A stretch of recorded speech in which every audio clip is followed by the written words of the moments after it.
El tema que vamos a hablar es sobre la mayordomía. ¿Sabían ustedes que la causa número 1 de la desintegración familiar tiene que ver con las finanzas? A lo mejor no lo sabían. Y asimismo, inclusive, los novios antes de casarse, ¿sabían que hay un 20% de los novios que solamente son los que hablan sobre las finanzas antes de casarse? El otro 80% no lo habla y es un tema importante. Nosotros como ministerio, cuando preparamos las parejas en los prematrimoniales, es un tema de vital importancia que no dejamos de tratar, porque no deja de ser un conflicto, esa diferencia a veces en las finanzas que hay. Entonces es importante tratarlo. Hoy lo queremos tratar de manera para todos, ya casados o no casados. Eso es un tema incluso individual de cada quien y cómo nomás, ¿verdad?, para las familias y las parejas. Amén. Y esa razón por la desintegración familiar tiene que ver con que los cónyuges, puede ser el esposo o la esposa, abandona el hogar, tiene que emigrar del hogar a otra provincia, a otra nación u otro continente por razones de la búsqueda del sustento familiar. Esa lejanía y esa desintegración, y desde ese momento se rompe la intimidad familiar porque ya uno de los cónyuges no está conviviendo en el seno de la familia. Y eso genera muchos otros problemas que normalmente, con mucha frecuencia, terminan en una separación. Así es. Muchas veces se manifiesta con otras causas, pero su origen tiene que ver con una situación de precariedad financiera. Puede terminar en infidelidad, pero una infidelidad generada por la falta de convivencia y de integridad en el ámbito familiar. Por lo tanto, las finanzas es un elemento fundamental para poder transitar la vida familiar. Una gestión de estas finanzas, ya sea porque haya precariedad financiera, o como decía mi esposa esta mañana, o porque haya demasiado o exceso de recursos financieros, en sentido general todo tiene que ver con una buena gestión de las finanzas. Exacto. Y por eso los cristianos tenemos a través de la sabiduría de las Escrituras información y edificación suficiente para gestionar las finanzas a través del concepto bíblico de la mayordomía. Amén. Hoy vamos a tratar la mayordomía de una manera integral, de una manera completa, no solamente las finanzas. Porque si no estamos bien desde el punto de vista interno, lo que es nuestra vida, nuestro estilo de vida, nuestro tiempo, cómo manejamos nuestro tiempo, todo eso es mayordomía. Manejar nuestro tiempo es mayordomía. Manejar nuestra vida, nuestro estilo de vida, nuestra familia, nuestras habilidades laborales, todo es íntegro y debe estar complementando para el buen manejo de las finanzas. Ya cuando se ve que las finanzas no andan bien, es el reflejo exterior de que nosotros por dentro no estamos bien. Muchas veces porque no lo manejamos con Cristo toda nuestra administración. Y de ahí viene, lógicamente, de que Salmos 24:1 dice, de Jehová es la tierra, el mundo y los que en él habitan. Quiere decir que primero, para hablar de mayordomía y hablar de recursos, de bienes, como decía mi esposa, materiales, de nuestro trabajo, de recursos financieros, de nuestro tiempo y de nuestra persona, todo pertenecemos a Jehová. Él nos creó. O sea, lo primero que tenemos que partir y entender es que todo pertenece al Señor. ¿Y qué pasó? Desde Génesis 1 habla, 28. de que todo lo creó Dios. Si todo lo creó Dios, ¿de quién es? ¿Y para qué? En 1:28 habla de llenar la tierra y sojuzgarla. ¿Qué significa sojuzgarla? Dominar, ejercer control. Quiere decir que el Señor nos puso todas los bienes materiales, animales, todos los recursos naturales en las manos para que ejerzamos una administración responsable de ellos. Palabra clave, responsable. ¿Por qué? Y de ahí viene el concepto de mayordomía.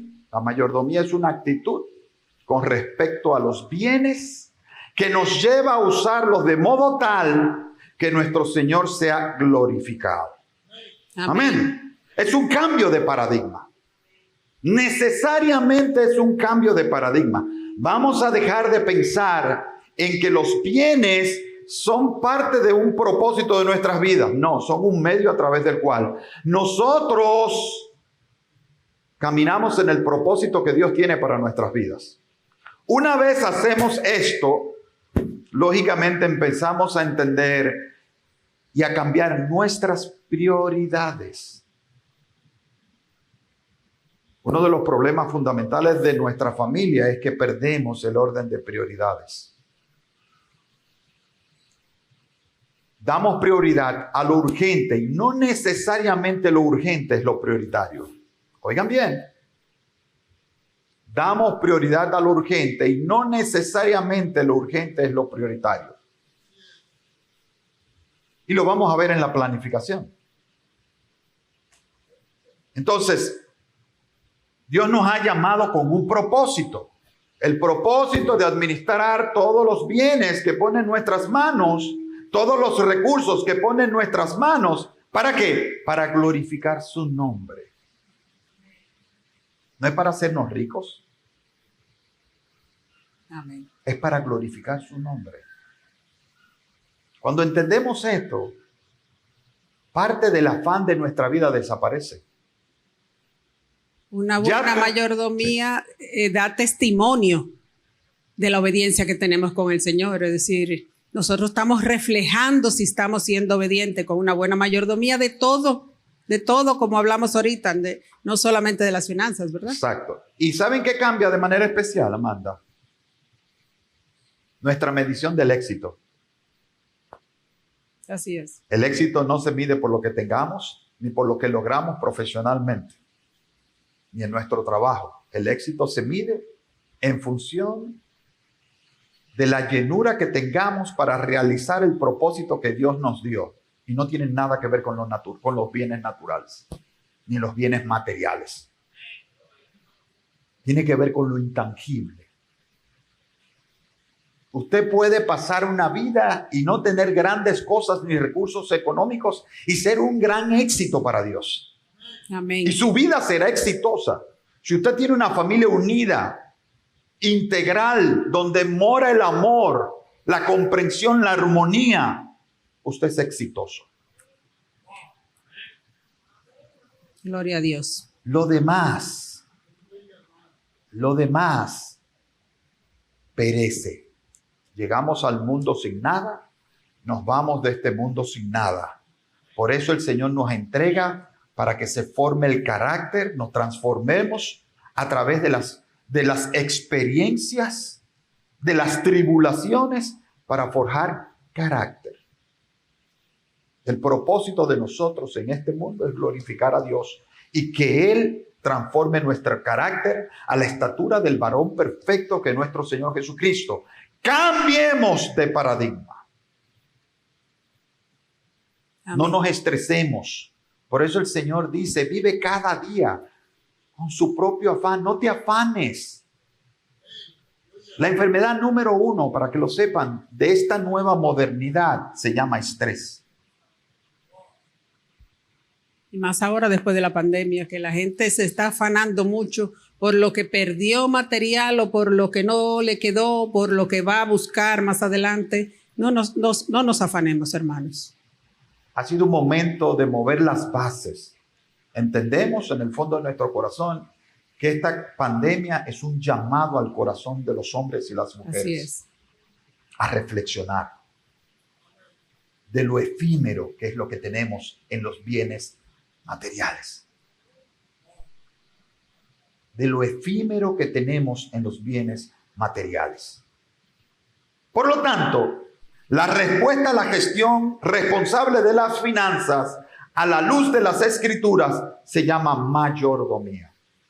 Que tiene 3 características, diría yo, ¿verdad? Es decir, la más importante, ¿cuál es? Reconocer que todo es del Señor. La segunda es la fidelidad que tengamos con ellos. Y la tercera es el trabajo que espera Dios, es decir, cumplir con el propósito de Dios.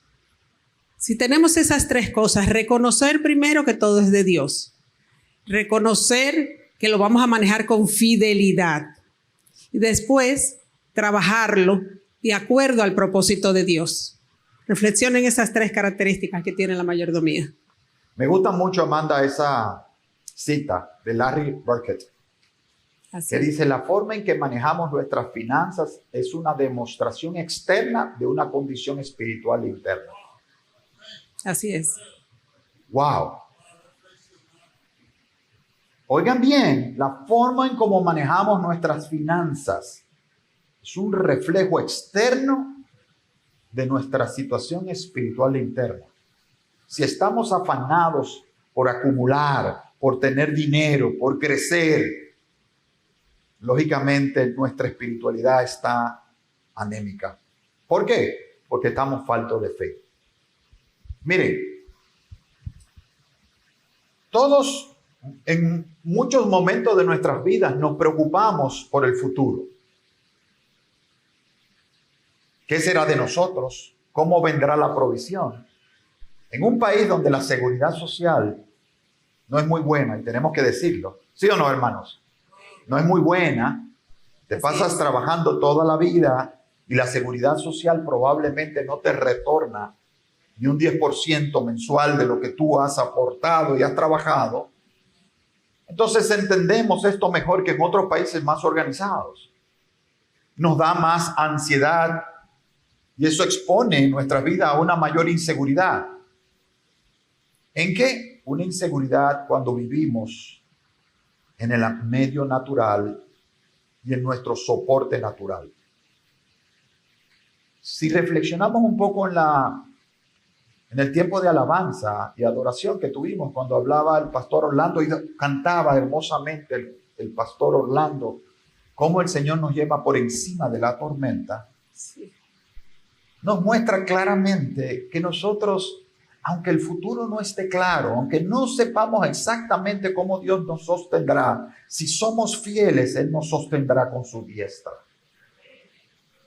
Nos lleva por encima de la tormenta. Y ante las tribulaciones nos llevará por encima de aquello, porque Él sabe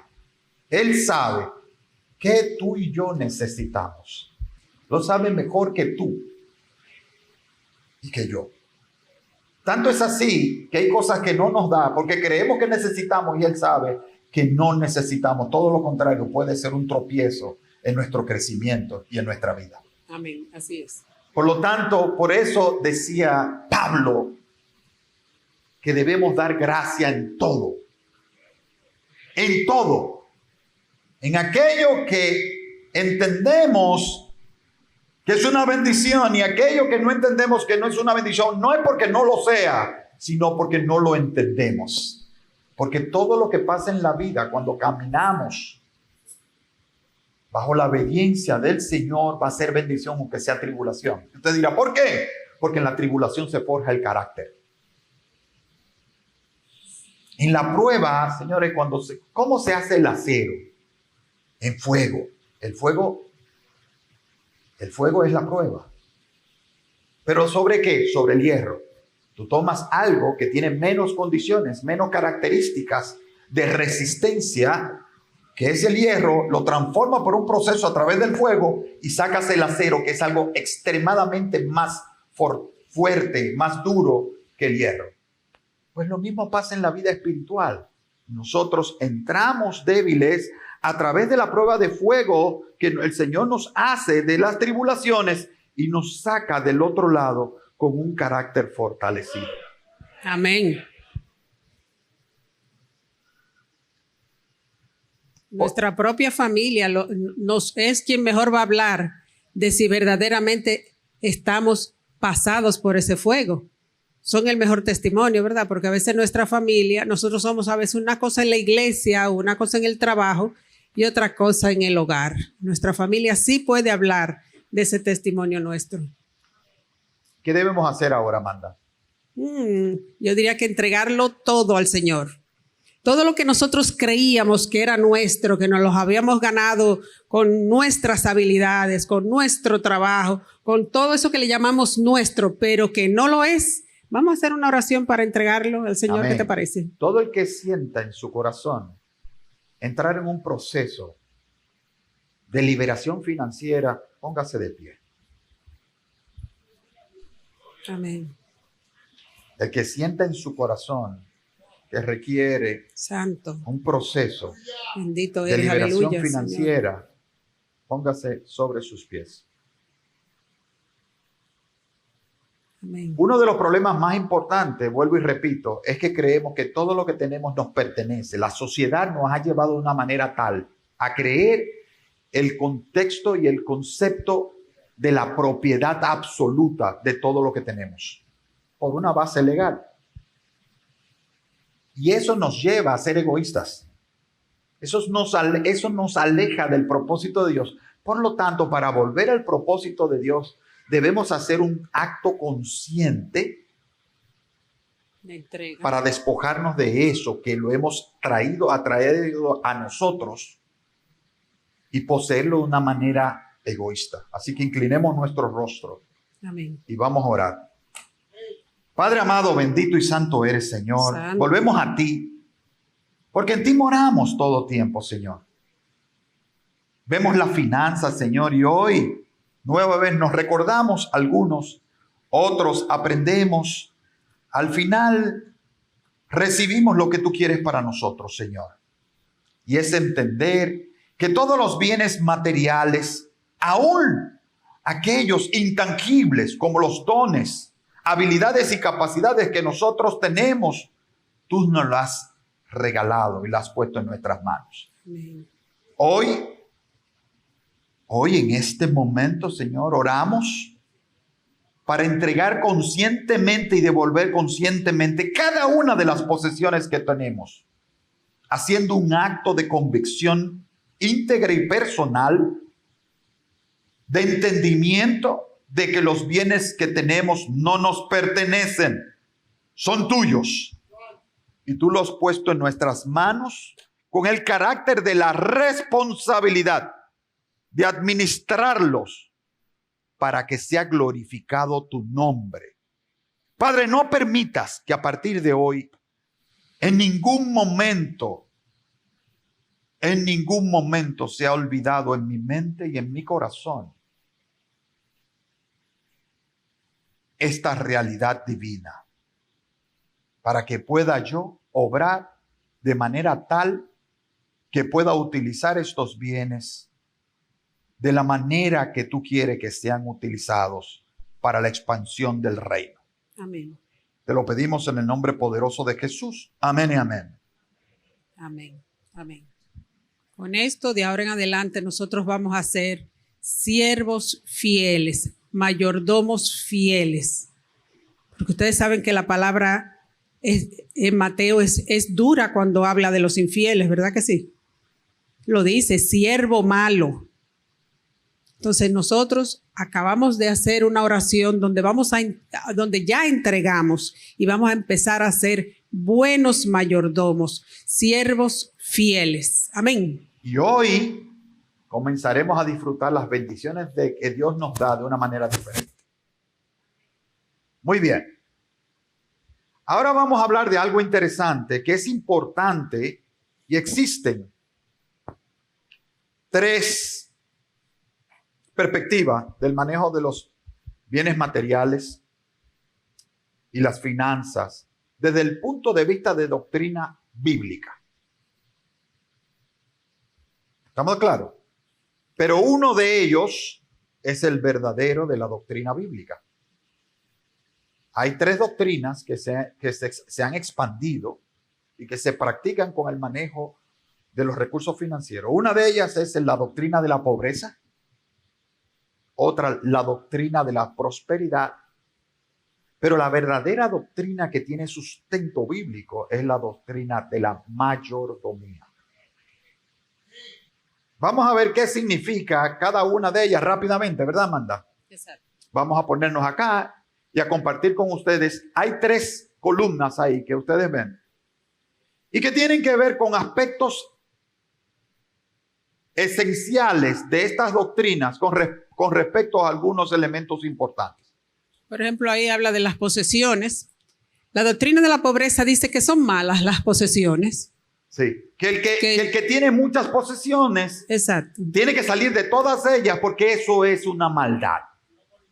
Va para el infierno. Va para el infierno. Y por eso ustedes ven personas que se van a lugares lejanos en una completa ausencia de facilidades y bienes, porque entienden, a diferencia de un retiro, que puede retirarse a orar y a irse a un sitio que no tenga muchas comodidades y facilidades porque quiere tener una intimidad con Dios, asumir una vida en torno a eso, porque entienda que esos bienes naturales y bienes financieros son una calamidad. Esa es la doctrina de la pobreza. Y Dios le dio muchas riquezas, por ejemplo, a Abraham, ¿verdad que sí?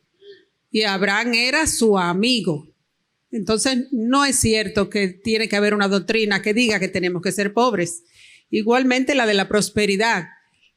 La doctrina de la prosperidad cree que ese es un derecho, que si yo le sirvo al Señor, yo tengo el derecho de tener riquezas. Bueno, tanto es así que hemos oído que dicen, arrebatamos nuestras bendiciones. Wow. Cuando tú dices arrebato una bendición es porque tú tienes el derecho. Las bendiciones te llegan porque Dios te las da. Por gracia. Y es por gracia. Entonces no hablemos de arrebatar bendiciones, hablemos de gracias, Señor, amén, porque me gloria diste lo que yo no merecía, pero a ti te plació entregármelo a mí. Entonces la doctrina de la mayordomía, ¿qué dice, Amanda? Dice, son una responsabilidad. Los bienes no son malos per se, son una responsabilidad que tenemos que administrar. ¿Para qué? ¿Qué dijimos de la mayordomía? Para glorificar a Dios. Exacto. Para hacer el propósito del Señor. No son ni malas ni buenas. Y otro elemento que causa mucho problema en las familias, ¿qué es, Amanda? El trabajo. El trabajo. ¿Qué dice la doctrina de la pobreza? De la pobreza dice necesidades básicas, como que solamente es para cubrir las necesidades básicas. Y la de la prosperidad dice que sirve para enriquecerse. Ahí probablemente usted diga, yo no sigo ni sigo la doctrina de la prosperidad. No, yo no la sigo. Porque sabemos que es una falsa doctrina. Ahora yo le pregunto, ¿está usted en esta situación de que está trabajando para enriquecerse? ¿Que su afán es enriquecerse? De alguna manera yo estoy segura que muchos sí, sin darse cuenta, lo están haciendo. Entonces, y que se sienten, perdóname, sí. Muchas veces se sienten porque se comparan con otros, se sienten que son pobres y que deben trabajar más para conseguir. La competencia. La competencia, grave error. Ahora, la doctrina de la mayordomía dice que trabajamos ¿para qué? Para servir a Cristo. Amén. Wow. Wow. Aleluya. Entonces el trabajo es un medio, no es un fin. Los bienes no es un fin. Los bienes son un medio que Dios ha puesto en nuestras manos para facilitar. Entonces entendamos lo justo de una doctrina de manejo de las finanzas que tiene que obrar adecuadamente en nuestro hogar. Hay dos más abajo, Amanda, que tiene que ver con ¿qué? Con nuestra actitud. Y esto hay que tener mucho cuidado porque sin darnos cuenta le decimos a un hermano, usted está teniendo muchos problemas financieros, tiene que chequearse porque usted tiene que tener un problema. Sí. El enemigo lo está atacando, usted tiene una puerta abierta. Tenga cuidado es posible, pero tenga cuidado de decirlo. Tenga cuidado de decirlo, porque usted no sabe lo que Dios está haciendo en esa vida. La doctrina de la pobreza dice que los cristianos espirituales son los pobres y los cristianos no espirituales y carnales son los ricos. Para de contar. Y hay una confusión, porque ustedes se acuerdan que Jesús le dijo al joven rico cuando vino, Señor, él le hizo una pregunta. ¿Qué hay que hacer? ¿Verdad? Yo quiero, ¿qué me falta? Y él le dice, cumple con las leyes y normas y mandatos. Y le dice, yo todo eso lo cumplo. Y él le dijo, entonces entrega todo lo que tú tienes y ven y sígueme. Y dice que el joven se entristeció mucho y se fue.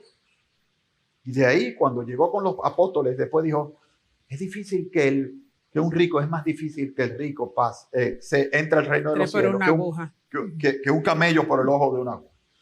Pero no se refería meramente a la riqueza per se. ¿Sabe a qué se refería? ¿A dónde está tu corazón? Amén.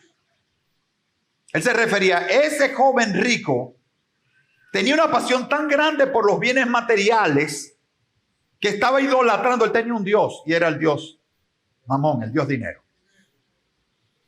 Y entonces lo tenía centrado en un trono y tú no puedes entrar al reino de los cielos si tiene a alguien sentado en el trono que le corresponde a nuestro Señor. Pero bien claro dice la mayordomía que los espirituales lo que somos es fieles, nada más. No lo vemos desde el punto de vista material, de si tiene o no tiene, de qué hace con el dinero, sino que es fiel en el manejo del dinero. Sí. Al inverso de los carnales, utilizar ¿verdad? los recursos para hacer la voluntad de Dios. Fieles a su propósito. Fieles para utilizar. Usted tiene estos bienes. ¿A quién usted le pregunta si esto es del pastor? ¿A quién yo le voy a preguntar qué hacer con él? ¿A quién? Al pastor. Si esto que yo tengo es del Señor, si esto me lo provee, todo lo que yo tengo es del Señor, ¿qué yo debo hacer cuando voy a tomar una decisión financiera? Consultarlo con mi padre. ¿Qué hacemos de manera consuetudinaria? No consultamos nada, tomamos decisión y después vamos en oración. Señor, sácame de este lío financiero.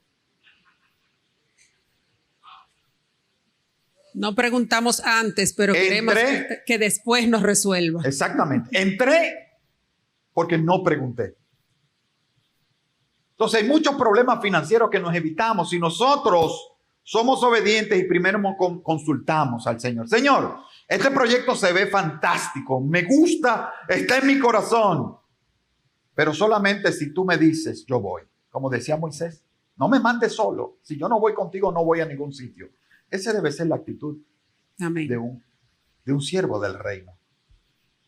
Bien, aquí importante es que entender que gastamos, a diferencia, fíjense, los de la pobreza dicen, gastan con temor y falta de gozo. Los de la prosperidad gastan de forma superficial y consumista, porque eso viene, Dios me lo dio y vamos a hacer fiesta con ello. Pero la mayordomía dice, yo gasto en función de oración y responsablemente. Busco la dirección para la administración de mis bienes. ¿Por qué? Amén. ¿Por qué, Amanda? Porque al final hay que rendir cuentas al Señor. Todo lo que tenemos daremos cuenta al Señor, y lo dice ahí en 1 Corintios 4:1, dice, se requiere de los administradores que cada uno sea hallado fiel. Acuérdense que la mayordomía no es más que la administración de lo que no es nuestro. Muchas personas dicen, no, porque esto sí es mío, esto no es mío. Hermanos, todos somos mayordomos. Todos debemos ser mayordomos del Señor. Nadie se libra de ser mayordomo. Lo importante es qué tipo de mayordomos somos. ¿Somos mayordomos fieles, infieles? ¿Somos buenos, no somos buenos? Esa es la diferencia. Y lógicamente, si hablamos de mayordomía, hablamos de rendición cuentas. Bueno, ¿cómo hacemos esto?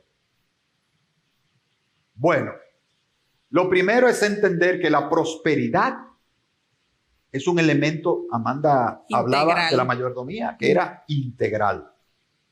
La prosperidad integral no es un objetivo de un cristiano, es el resultado de vivir fielmente. Yo no busco la prosperidad integral como un objetivo. Yo busco el objetivo de hacer la voluntad del Padre, y la prosperidad integral será una consecuencia de ese caminar en Dios. Y no solamente se refiere a las finanzas, sino a tu tiempo, a tu trabajo y a toda tu persona. Y para lograr eso, vamos a definir 6 principios fundamentales sobre los cuales se sustenta la mayordomía para lograr y tener como resultado una prosperidad integral. El primero de ellos es la planificación. Miren, señores hermanos, hay un ejemplo bíblico muy bueno, que siempre hablamos de él, que está en Génesis 30, desde el 30 en adelante, que es la vida de José. Sí, Amanda. Sí. La vida de José ministra mucho. Si la leemos y la releemos y la releemos, aprendemos muchas cosas de ella. Está llena de enseñanzas. Y parte de las enseñanzas que vamos a ver tiene que ver con el tema de la planeación, que es el primer principio de la mayordomía. Muchas personas piensan que no deben planificar porque están confiados en Dios. Y yo le digo, y muchas se atreven a decir que planificar es falta de fe. Y yo les digo lo siguiente, planificar no es falta de fe, es responsabilidad. Cristo planificaba todo. Bueno, empecemos por algunos ejemplos. La salvación no es un plan de Dios. Ay, lo dije. La salvación es un plan de Dios, o sea que Dios planifica. Ustedes se acuerdan en el caminar de los 3 años y medio que Jesús estuvo como ministerio, que hubo varios momentos donde querían atraparle y él salía por una u otra forma y decía no era su tiempo.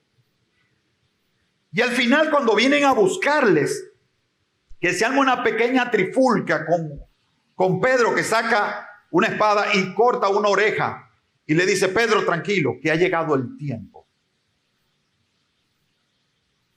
El Señor es un Dios de planes, de orden. Moisés tenía planes. Y José, vamos a ver que es la expresión interesante de un plan que está por encima de muchos conceptos básicos. ¿Cuáles son, por ejemplo? Ustedes saben la trayectoria, tuvo un problema con los hermanos, termina de alguna manera preso en Egipto. ¿Se acuerdan? Sale de esa prisión por una revelación que Dios le da sobre unos sueños del faraón. Y el faraón le entrega en ese momento todos los recursos de ese reinado, de ese reino. Lo nombró mayordomo. Lo pone el segundo. Tanto es así que le da su anillo. Le dice, este anillo tú puedes tenerlo. Que era el de los edictos. Y lo pone en una posición número 2. ¿Por qué? Porque Dios le reveló a José el problema que venía de 3 años medio, ¿verdad? De 7 años, perdón. 7 años. De 7 años de escasez que iban a venir posteriormente a 7 años de bonanza. Si hubieran tomado esos 7 años sin planificación, hubieran despilfarrado todos los bienes y cuando llegaran los 7 años de escasez no iban a tener con qué sobrevivir. Pero lo hermoso de todo esto es que el Señor lleva a José a un reino de la tierra que no es creyente como un medio, ¿para qué? Para bendecir, oigan la misericordia de Dios, a ese reinado, pero a la vez para sustentar al pueblo de Dios porque venía una crisis. Amén. Vean eso. O sea, la razón de José en Egipto es ponerle a una nación que tenía todos los recursos naturales en ese momento. ¿Para qué? Para utilizarlos sabiamente de manera tal que iba a bendecir al que tenía los recursos, pero iba a bendecir al pueblo de Dios. Amén. Y entonces José, Dios le da sabiduría de administración y empieza el plan. El plan es, vamos a ser graneros, vamos a hacer, ¿verdad? A utilizar todos estos recursos durante estos 7 años, vamos a administrarlos sabiamente para cuando venga el tiempo de las vacas flacas, podamos nosotros administrar estos 7 años. Y no solamente eso, sobrarle, y el reino creció de manera extraordinaria en el tiempo de las vacas flacas, porque se administró adecuadamente, y eso es la base de la planificación. Es ahorrar, ¿verdad? Ahorrar para guardar para cuando no haya. Que muchas veces nosotros tenemos la costumbre de gastar primero, después vamos a un banco, nos endeudamos y después tenemos tremendo lío. Pero el segundo pilar, el segundo Antes de eso, principio. Amanda, déjame A ver, decir amén. otra cosita. Amén. La planificación establece la planificación establece priorización, priorizar cosas. Si usted no tiene planes, usted va a utilizar los recursos en la medida en que algo se le presenta, lo va a utilizar. Pero si usted tiene planes concretos, usted va a decir, esto todavía no es el momento, aquello tampoco es el momento, ahora es el momento de esto, porque está en mi plan. Las familias tienen que elaborar un plan financiero. Ninguna familia subsiste adecuadamente si no tiene un plan financiero. Y ese plan financiero, usted puede tener muchos recursos y decir, yo no necesito plan, pero vendrán tiempos de vacas flacas y ahí usted lo va a sentir. Y ahí usted va a darse cuenta que vengo por la escasez. ¿Y por qué estoy en esta tremenda escasez? Porque no hizo un plan. Porque mientras venían los recursos, decía aquí nunca se va a pagar. Sí, señores, cuando las personas están en bonanza financiera, piensan que nunca se va a pagar. Creen que la llave siempre va a estar fluyendo.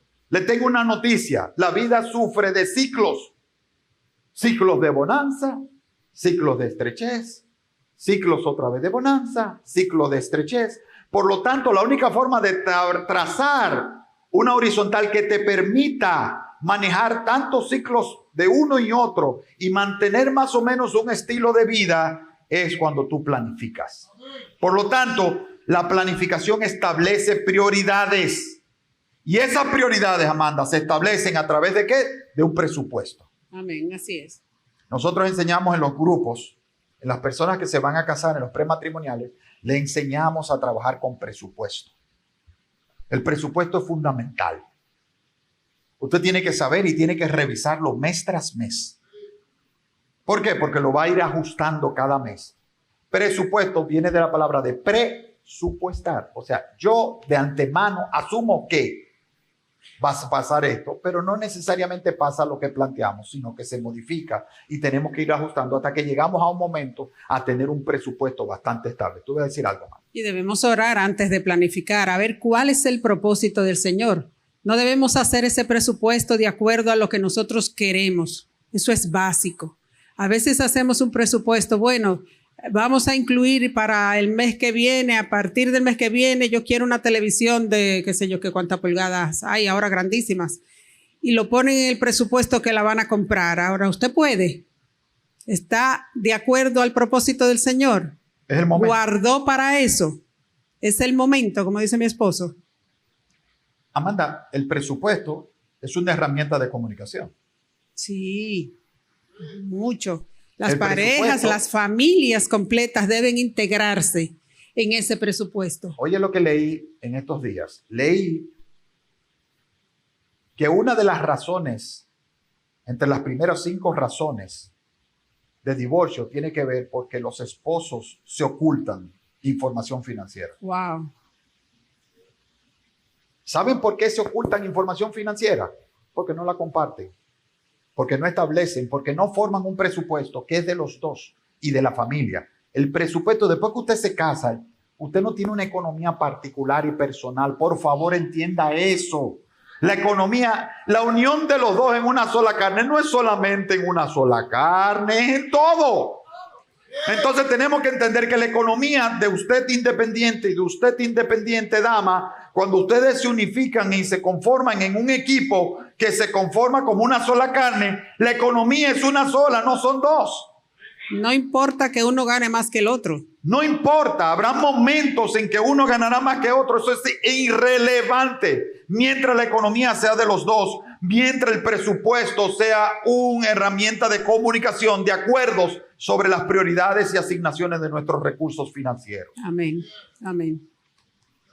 Y es importante en esa planificación, decía ahorita, involucrar a los hijos, que los hijos sepan cómo se maneja el dinero. Usted no puede tirar un hijo a los 25 años por poner una edad a casarse, donde no ha visto en su hogar una planificación. Él sabe que todos los días come, él sabe que vive bajo un techo, él sabe que se le pagó estudios, pero ¿sabe cuánto costó eso? ¿Sabe qué significa, qué esfuerzo hizo usted para eso? Por eso desde chiquititos, cuando aquel chiquitito le pide, mami, cómprame un juguete, Usted tiene que enseñarle si dio o no dio el presupuesto, o si era el momento o no era el momento de comprarle aquello. ¿De acuerdo? Y ahí viene ahí dice el pastor que Dios reprenda al diablo por los celulares que se les compra a los hijos. Definitivamente es así. Sí. La perseverancia, hermanos. Después de planificar, hay que perseverar en esa planificación. Perseverar diligentemente. ¿Qué significa perseverar diligentemente? Tener esa paciencia con diligencia. La perseverancia es paciencia, ¿verdad que sí? Hay que salir de esa doctrina del aquí y ahora. Los jóvenes están muy enfocados en eso, en que lo quieren todo rápido y hacen lo que sea por conseguir todo rápido. No, hay que tener paciencia para tener los logros. Nosotros, los de las otras generaciones, valoramos los esfuerzos. No voy a decir de qué generación, si éramos de los de ayer o algo para que... Baby boomers, mi amor, no tengamos pena con eso. No, que yo recuerdo a mis hijos en una ocasión que mi mamá dijo muy nostálgicamente, ay, escuché una canción, dijo, ay, mis canciones del ayer. Y uno de mis hijos le dijo, abuela, será de antier. Si ya para la abuela él lo vio como que eran de antier. No quiero que me vayan a decir ahora que la planificación o la paciencia en mi época era de que yo soy de antier, no. Entonces, estos jóvenes de ahora que tienen ese de aquí y ahora no debe existir. Es decir, uno debe esperar en el tiempo de Dios cuando las cosas se vayan a dar. Organizar, no endeudarse, hermanos. Cuando usted quiera algo, ahorre primero. Recuerdo una compañera de trabajo que en una ocasión estábamos hablando, ella muy preocupada de que quería mudarse, pero que no tenía muebles, no tenía nada, y me dije que se va, que fue a buscar una carta para que yo le firmara de que ella trabajaba con nosotros, porque se iba a endeudar en una mueblería para llenar la casa de muebles. Y yo le dije, hermana, ¿por qué usted no ahorra primero? No, es que el pobre así que tiene algo en la vida, porque si no, no tiene nada, si no se endeuda. Yo le dije, no, usted no necesita una mesa grande para comer. Usted ahorre primero. Con los ahorros de comprar de contado, ustedes encuentran hasta mejores ofertas cuando ustedes van con su dinerito juntos. La mesa de comedor que a lo mejor le va a costar 20,000 pesos, más los intereses se le suben 50, porque esos intereses andan por ahí. Usted va a lo mejor con 15 de contado y esos muebles de 20 se lo dan. Amén. Hay personas que piensan que no lo van a juntar los 15,000, pero usted, si tiene la fidelidad de pagar al banco o a la mueblería X cantidad todos los meses, tenga la fidelidad de guardar ese dinero todos los meses primero. Hay gente que dice, no, porque es que si se me presenta algo me lo voy a gastar, pero si es de la mueblería no me lo voy a gastar porque tengo que cumplir. Entonces eso es perseverar, serle fiel a esa decisión que usted tomó. Si usted tomó la decisión de ahorrar para unos muebles, guárdelo para eso. Estoy poniendo los muebles. Yo pondría otras cosas más importantes, la escuela de los hijos. ¿Cuántos padres no le llegó la fecha ahora de agosto, de septiembre y no tienen para pagar la mensualidad o comprarle el uniforme y todo eso? Y usted desde que salió embarazada su esposa, caballero, usted dama, ¿usted sabía que iba a tener que pagar escuela? Ya desde ahí usted tiene que empezar a perseverar en esa planificación de ese hijo que decidió tener. Amén. O que se le presentó tener, ¿verdad? Amén. Amén. Amén. Muy bien, el carácter. El carácter tiene que ver con que seamos personas íntegras, que nos respetamos y respetamos a los demás. El carácter se forma, se trabaja. Y si hay algo que el Señor hace en nuestras vidas, es que trabaja nuestro carácter. Y ese carácter, a la luz de la finanza, tiene que ver con otra característica, que además de la perseverancia, tiene que ver con yo decido lo que quiero hacer y no dejo que otros me influencien. Amén. estas tremendas campañas publicitarias de compre ahora y pague después. Usted ha trabajado muy duro, usted se lo merece. Usted ve un vehículo, un Porsche, y dice, usted ha trabajado toda su vida y usted se lo merece. Y tenemos facilidades, lléveselo sin inicial y páguelo durante toda la vida. Pero se daña el carro primero, ¿verdad? Y te lo debe todavía. Exacto. Lo vas a tener sin gomas y nada en el garaje, pero vas a tener que seguir pagándolo. De todas maneras, el carácter tiene que ver con esa decisión de integridad que tenemos nosotros en saber qué hacemos sin dejarnos influenciar. Firmeza. El carácter tiene muchas características, ¿verdad? Una de ellas es la firmeza.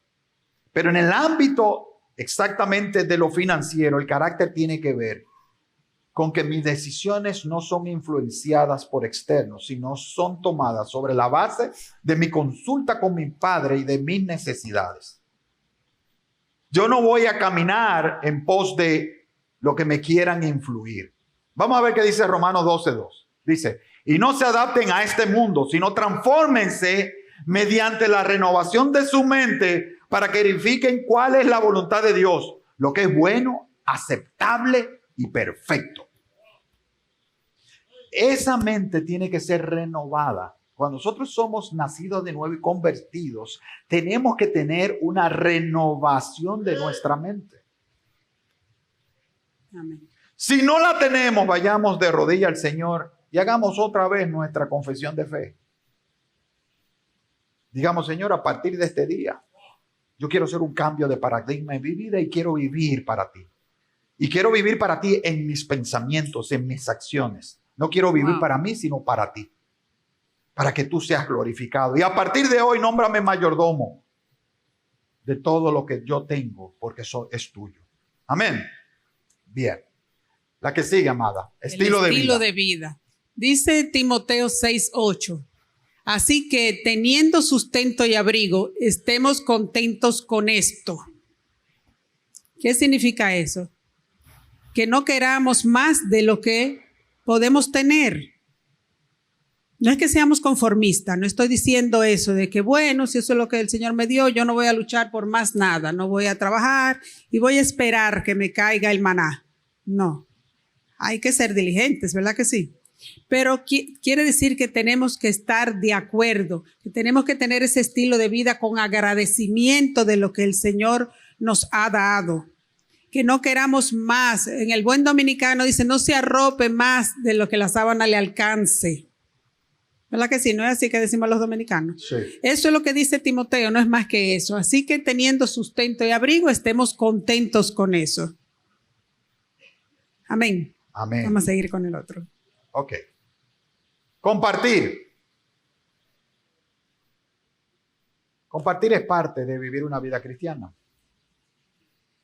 Veamos estas dos citas bíblicas. Proverbio. El alma generosa será prosperada y el que riega también será regado. Es decir, en la acción de dar, nuestra vida es bendecida. Si ustedes se acuerdan en Hechos, cómo nace la iglesia primitiva, decían que todos estaban en armonía, no había nada para nadie, sino que cada quien tenía lo necesario y le era suplido a través de la armonía de la iglesia. Es decir, nosotros vivimos en el contexto del prójimo. Es el segundo mandato, después de amar a Dios con todo tu corazón, con toda tu mente, con todas tus fuerzas. El segundo mandato es amor al prójimo como a ti mismo. Y parte de convivir con el prójimo tiene que ver con compartir. Cuando tú amas, compartes.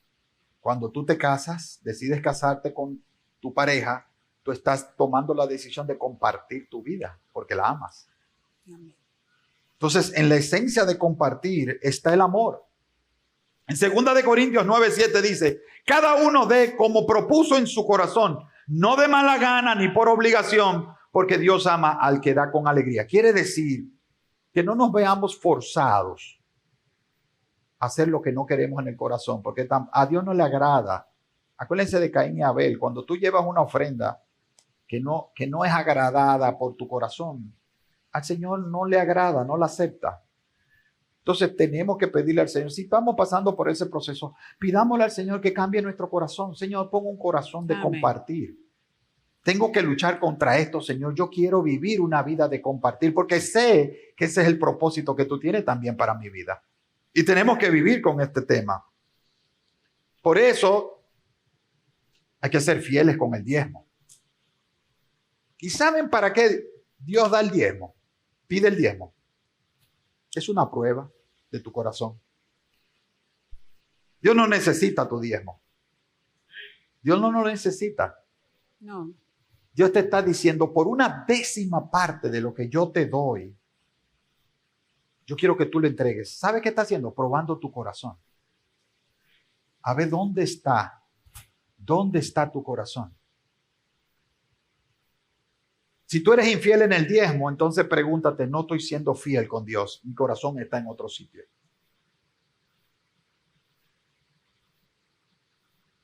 Me gozo de verdad como parte de esta iglesia, de esta congregación, escuchar al pastor Orlando y al pastor Pedro, cómo manifiestan la fidelidad de los hermanos en el diezmo en esta iglesia. Eso es madurez espiritual. Eso es madurez espiritual. Una persona que es madura espiritualmente sabe que el diezmo es una prueba cada vez que tú lo pones en el altar.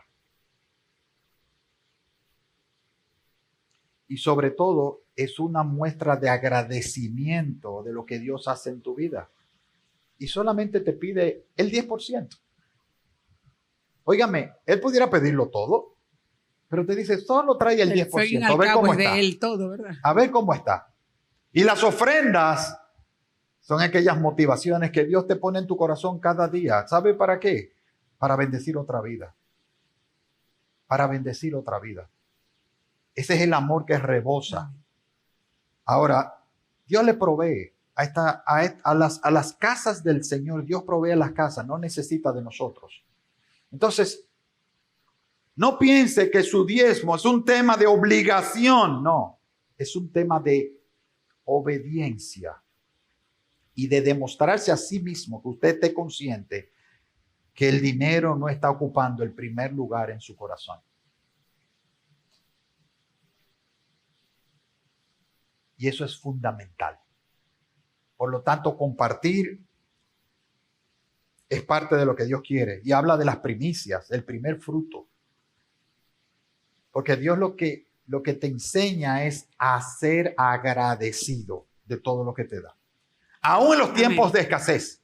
¿Ustedes se acuerdan cuando Jesús dijo, y esa viuda que puso 2 monedas, dio más que todo lo demás, porque dio de lo que le faltaba y no de lo que le sobraba? Un acto de fe, un acto de agradecimiento y lógicamente de agradar al Señor también. Amén.